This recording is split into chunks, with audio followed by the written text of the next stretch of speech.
আমি ইন্ডিয়া থেকে বলতেছি। বাংলাদেশি ভাইয়েরা, তোমাদের একটুও লাজ লজ্জা নাই? ছি, এই তোমাদের মেধার পরিচয় দিলে যুদ্ধ করে এই লাভ হলো? ছি, এটা সত্যি তীব্রজনক, নিন্দনীয়, এবং সত্যি এটা কখনো কেউ আশা করে নেই আপনাদের কাছ থেকে। কত ব্যথা বুকে চাপালে তাকে বলি আমি ধৈর্য। নির্মমতা কত দূর হলে জাতি হবে নির্লজ্জ।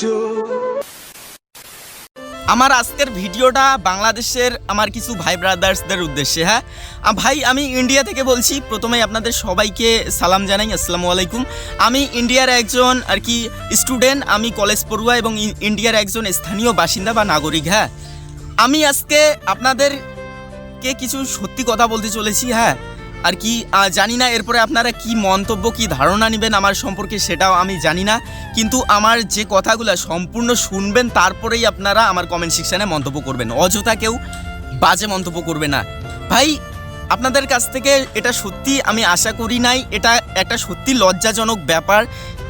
আপনারা যে জাতির জনক বঙ্গবন্ধু শেখ মুজিবুর রহমানের যে অবদান বাংলাদেশের, সেই অবদানকে কিভাবে এত সহজেই আপনারা ভুলে গেলেন। আমি বিএ সেকেন্ড ইয়ারে পড়ি বাংলা অনার্স নিয়ে, এবং আমি যে উচ্চ মাধ্যমিক এর আগের বছর উচ্চ মাধ্যমিক দিয়েছিলাম, সেই উচ্চ মাধ্যমিকেও টিকা লেখো এসেছিল কি জানেন? বাংলাদেশের জাতির জনক শেখ মুজিবুর রহমানের টিকা লেখো, তার যে অবদান সেই সম্পর্কে টিকা লেখো 8 নম্বরই হিস্টোরিতে কোয়েশ্চেন এসেছিল। তাকে বাংলাদেশের জন্য, বাংলাদেশের জাতির জনক শেখ মুজিবুর রহমানের যে অবদান আপনাদের জন্য, যার জন্য, যেই মানুষটার জন্য আপনারা এখন স্বাধীন দেশে বসবাস করতে পারছেন, যার জন্য এই বাংলা ভাষাটা পেয়েছেন, যার জন্য আর কি স্বাধীন বাংলাদেশে বসবাস করতেছেন, এখন আন্দোলন করতেছেন। আচ্ছা, সেই মানুষটাকে এত সহজে ভুলে গেলেন। তার মূর্তি থেকে শুরু করে এখানে স্ক্রিনে দেখতে পাচ্ছ গাইস তোমরা, তার মূর্তি ভেঙে ফেলা হচ্ছে, কিভাবে তাকে অসম্মান করা হচ্ছে, তার সাথে কীরকম মানুষটা মারা গিয়েছে, তার সাথে কিভাবে আর কি অন্যায়টা করা হচ্ছে। আমি মানলাম তার মেয়ে, তার শেখ হাসিনা, তিনি যে তার দায়িত্ব প্রধানমন্ত্রিত্ব সেটা ঠিকভাবে করতে পারেনি, এবং আপনাদের সাথে বাংলাদেশের জনগণের সাথে যে আচরণটা, যে অধিকারগুলো, সেগুলো ঠিকভাবে দিতে পারেনি, তার প্রধানমন্ত্রিত্ব ঠিকভাবে করতে পারেনি, এগুলো সবই মানলাম।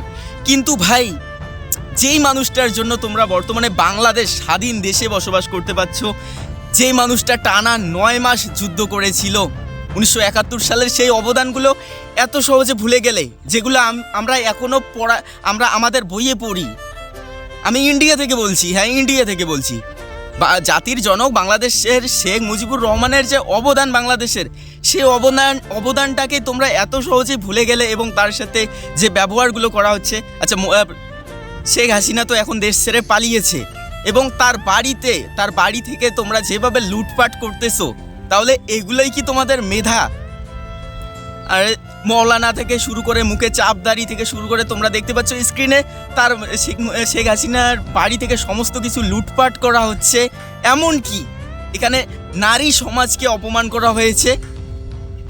একজন দেশের প্রধানমন্ত্রীর বলতে আমার লজ্জা করে, কিন্তু তবু বলতে হবে, একজন প্রধানমন্ত্রীর ব্রা পর্যন্ত সোশ্যাল মিডিয়ায় তুলে ধরেছে বাংলাদেশের কিছু জনগণ।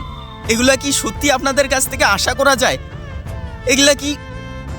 এগুলাই কি আপনাদের মেধার পরিচয়? তাহলে কতটা বাজে, কতটা তীব্রজনক, কতটা বেয়াদবিজনক, কতটা লজ্জাজনক কাজ আপনারা করতেছেন।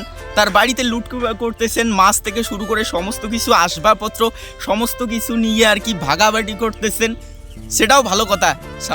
কিন্তু নারী সমাজকে এখানে অপমান করা হচ্ছে। দেশের প্রধানমন্ত্রীর একটা ব্রা পর্যন্ত আপনারা ছাড়লেন না, সেটাও সোশ্যাল মিডিয়ায় তুলে ধরলেন। এটাই আপনাদের মেধার পরিচয়। স্যালুট জানাই আপনাদের। আর কি করলেন আপনারা? নতুন করে স্বাধীনতা পেলেন, আপনাদের যে অবদান, বুকের রক্ত দিলেন। আচ্ছা, কি লাভ হবে? যেই লোকটা আপনাদের দেশ স্বাধীন করেছিল, যার অবদান সত্যি অনস্বীকার্য, জাতির জনক বঙ্গবন্ধু শেখ মুজিবুর রহমানের, সেই মানুষটাকে এত তাড়াতাড়ি ভুলে গেলেন।